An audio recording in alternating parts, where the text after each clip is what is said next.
Hello everyone, welcome to our channel pharma education home. तो आज का हमारा टॉपिक है टाइफाइड। इसमें हम पढ़ेंगे टाइफाइड क्या होता है, किसकी वजह से होता है, क्या पैथोलॉजी है, क्या साइन एंड सिम्टम है, और उसके अलावा आपके लिए कुछ ट्रिक्स भी बनाई गई हैं। तो चलिए देखते हैं क्या होता है टाइफाइड।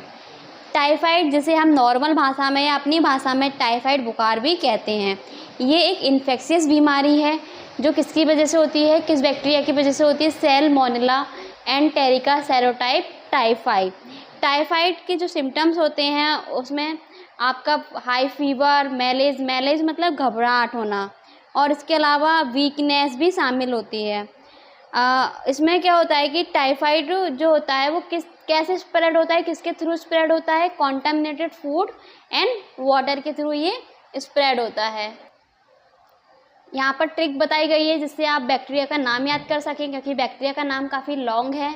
तो सलमान एंट्री सेट, मतलब किसी मूवी में सलमान की एंट्री सेट है, तो सलमान SAL से आप ले सकते हैं सैल्मोनेला, एंटेरिका, SE से सेरोटाइप और T से टाइफाई। अब सैल्मोनेला टाइफाई इतनी बार आ गया है तो क्यों ना इस बैक्टीरिया के बारे में कुछ जानकारी आपको दे दी जाए। तो सैल्मोनेला टाइफाई जो होता है वो ग्राम नेगेटिव बैक्टीरिया होता है, और इसकी जो शेप होती है वो रॉड शेप होती है, मतलब इस तरीके की इसकी जो शेप होती है, ठीक है। ये एनकैप्सुलेटेड होता है, मतलब इसमें एक कैप्सूल इसकी कवरिंग होती है। और इसके अलावा इस बैक्टीरिया में फ्लैजला होते हैं जो मूवमेंट का काम करते हैं। जैसे कि अभी मैंने एक डायग्राम बनाया है, उसमें ऐसे ये क्या हो गए, फ्लैजला, मतलब इसी से ये क्या कर पाते हैं, अपना मूवमेंट कर पाते हैं।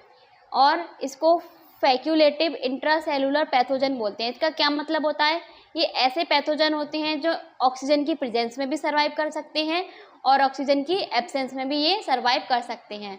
अब इसकी पैथोलॉजी में हम देखते हैं क्या होता है। सबसे पहले इसको हम रफली आपको बता देते हैं कि ये कैसे हमारी बॉडी में एंटर करता है और क्या क्या वर्क। ये कोई लड़का है जिसने कॉन्टेमिनेटेड फूड और वाटर को खा लिया है। अब इससे क्या होगा, सैल्मोनेला टाइफाइड की बॉडी में एंटर करेगा और अपना वर्क करके इसके अंदर टाइफाइड को कॉज कर देगा। देखते हैं क्या वर्क करता है। देखिए, सैल्मोनेला टाइफाइड क्या होगा, एम सेल के थ्रू इलियम में चला जाएगा। इलियम क्या होती है, हमारे इंटेस्टाइन का पार्ट होता है। 3 पार्ट होते हैं इंटेस्टाइन के, डूडेनम, जेजुनम और इलियम। तो ये क्या होगा, स्टोमक को क्रॉस करते हुए इलियम में पहुंच जाएगा। अब ये इलियम में आ गया तो अब हमारी बॉडी क्या करेगी, हमारी बॉडी कहेगी अरे ये कौन आया है, तो उसको डिटेक्ट करने के लिए, आइडेंटिफाई करने के लिए हमारी बॉडी में जो न्यूट्रोफिल्स होते हैं वो एक्टिवेट हो जाएंगे कि देखे तो कौन आया है। लेकिन ये सैल्मोनेला टाइफाई भी बहुत चालाक होता है, ये नहीं चाहता कि इसको कोई डिटेक्ट करके किल हो जाए। तो ये क्या करता है, इसके पास 6 कैप्सुलर पॉलीसेकेराइड एंटीजन बाइलेंस होते हैं, इसको ये रिलीज़ कर देता है, जिसकी वजह से जो न्यूट्रोफिल्स होते हैं वो डिटेक्ट नहीं कर पाता है। अब न्यूट्रोफिल्स इसको डिटेक्ट नहीं कर पा रहा है तो न्यूट्रोफिल्स अपने फ्रेंड्स को बुलाएगा, मतलब कि मोनोसाइट और मैक्रोफेज। अब ये दोनों भी एक्टिवेट हो जाएंगे। ये क्या करते हैं, ये बहुत खतरनाक होते हैं, ये किसी भी चीज़ को, किसी भी फॉरेन बॉडी को क्या करते हैं, किल कर देते हैं। तो अब ये एक्टिवेट हो गए तो मैक्रोफेज क्या करेगा, हमारा सैल्मोनेला टाइफाई बैक्टीरिया को क्या करेगा, इनगल्फ कर लेगा, मतलब खा लेगा। अब सैल्मोनेला टाइफाई बैक्टीरिया भी बहुत चालाक है। अब वो क्या करेगा कि वो अपना टाइप 3 प्रोटीन रिलीज़ कर देगा। टाइप 3 प्रोटीन रिलीज़ करने से क्या होगा कि जो मैक्रोफेज के अंदर लाइसोसोम जो होते हैं, जो किल करते हैं, वो लाइसोसोम जो एक्टिवेट होते हैं, लेकिन वो नहीं हो पाएंगे क्योंकि सैल्मोनेला टाइफाई ने यहाँ पर क्या किया, टाइप 3 प्रोटीन को रिलीज कर दिया। तो क्या होगा, लाइसोसोम का और जो सैल्मोनेला टाइफाई है इनका इंट्रैक्शन ही नहीं हो पाएगा। जब इंट्रैक्शन ही नहीं हो पाएगा तो लाइसोसोम उसको किल ही नहीं कर पाएगा। तो अब क्या होगा, हमारे जो सैल्मोनेला टाइफाई हैं वो मैक्रोफेज के अंदर हैं। अब मैक्रोफेज मूव करेगा तो हमारे जो उसके अंदर जो बैक्टीरिया है सैल्मोनेला टाइफाई वो भी मूव करेगा, और वो अगर लिम्फेटिक सिस्टम में चला गया तो वो हमारे जितने भी और अदर ऑर्गन्स होते हैं जैसे कि liver, spleen, gall bladder, bone marrow, इन सबको इफेक्ट करेगा और वहाँ पर क्या कर देगा, ये एपोप्टोसिस मतलब सेल डेथ कर देगा, और ये हमारे लिए बहुत ज़्यादा हार्मफुल होता है। तो ये सैल्मोनेला टाइफाई हमारी बॉडी में जाके कैसे वर्क करता है ये आपको पता चल गया रफली पैथोलॉजिस्ट की। अब चार्ट के थ्रू आप देख लीजिए जो आपको एग्जाम में करना है। क्योंकि मैं आपको पहले भी बता चुकी हूँ जो चार्ट होते हैं ये बहुत अट्रैक्टिव होते हैं, मार्क्स गेनिंग होते हैं। तो चलिए आप चार्ट में देख लेते हैं। देख लीजिए, ट्रांसमिशन मतलब इसमें बैक्टीरिया जो है वो कॉन्टेमिनेटेड फूड और वाटर के थ्रू हमारे बॉडी में चला जाएगा। उसके बाद स्टोमक से होते हुए ये कहाँ जाएगा, स्मॉल इंटेस्टाइन में, मतलब इलियम में चला जाएगा। ठीक है। उसके बाद प्रोलिफरेशन मतलब इंटेस्टाइन म्यूकोसा के बाद ये इसको सैल्मोनेला टाइफाई को कौन उठा लेगा, मैक्रोफेजेस उठा लेंगे। इसके बाद ये लिम्फोटिक सिस्टम में जाएगा और आगे जाके ये हमारे जो अदर ऑर्गन है जैसे लीवर, स्प्लीन, बोन मैरो इनको इफेक्ट करेगा।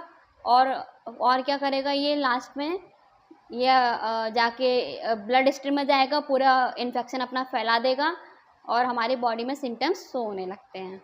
ठीक है। इसकी ट्रिक दी गई है आप लोगों के लिए जिससे आप इसकी पैथोलॉजी याद कर सकें। जैसे कि मान लीजिए हम किसी रेस्टोरेंट में गए हैं, वहाँ कोई बच्चा काम कर रहा है तो हम बोल रहे हैं टिप दे दो बच्चे को। टिप दे दो बच्चे को मतलब टी से ट्रांसमिशन, आई से इन्वेशन, पी से प्रोलिफरेशन, डी से डिसेमिनेशन और बी से बैक्टीरिया। तो इस तरीके से आप इसको याद कर सकते हैं और समझ सकते हैं। ठीक है। Sign and symptoms, sign and symptoms को हम पढ़ेंगे। क्या क्या साइन एंड सिम्टम देखने को मिलते हैं, ग्रेजुअल हाई फीवर, मैलेज मतलब वही घबराना, fatigue, headache, dry cough, constipation, diarrhoea, एलराइज spleen and liver, loss of appetite, rashes, mental confusion और आपका एब्डोमिनल पेन।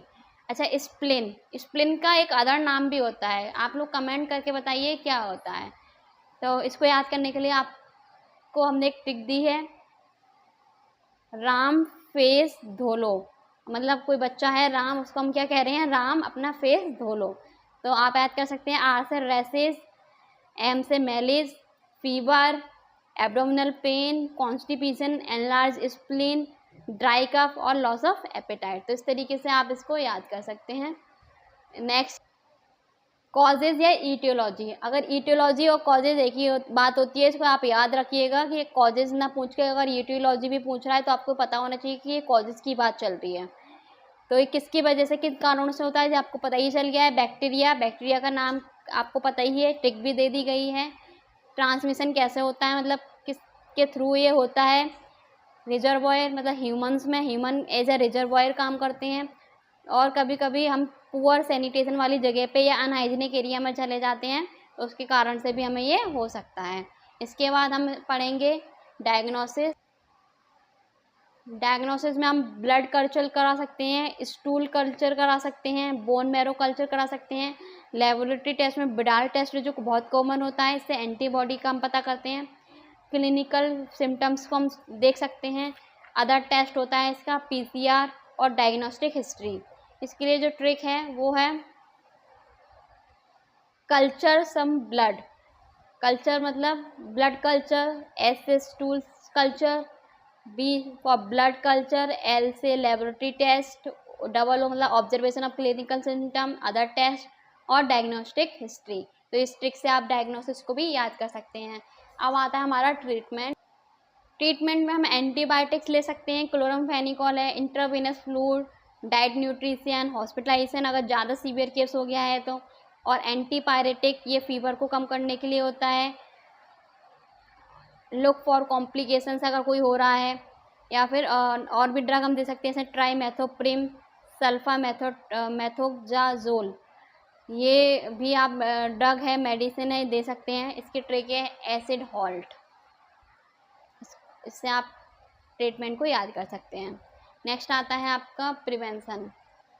प्रिवेंशन में से साफ पानी पीना चाहिए हमें, क्लीन ड्रिंकिंग वाटर, वैक्सीन लगवा लेनी चाहिए, हाइजीन प्रैक्टिस होनी चाहिए, अवॉइड रॉ फूड हमें नहीं खाना चाहिए, no sewage contamination, water purification, contaminated food और वाटर को अवॉइड करना चाहिए, टाइफाइड वैक्सीन लेनी चाहिए, गुड सैनिटाइजेशन हमें रखना चाहिए, और जैसे अनहाइजीनिक एरिया है वहाँ नहीं जाना चाहिए, और surveillance and monitoring of carriers, इस पर ध्यान देना चाहिए। इसकी ट्रिक है क्लीन वाटर सेव्स, आप देख सकते हैं इसमें, इसके लिए आपकी ट्रिक बनाई गई है क्लीन वाटर सेव्स। ठीक है, तो ये वाला टॉपिक हमारा यहीं ख़त्म होता है।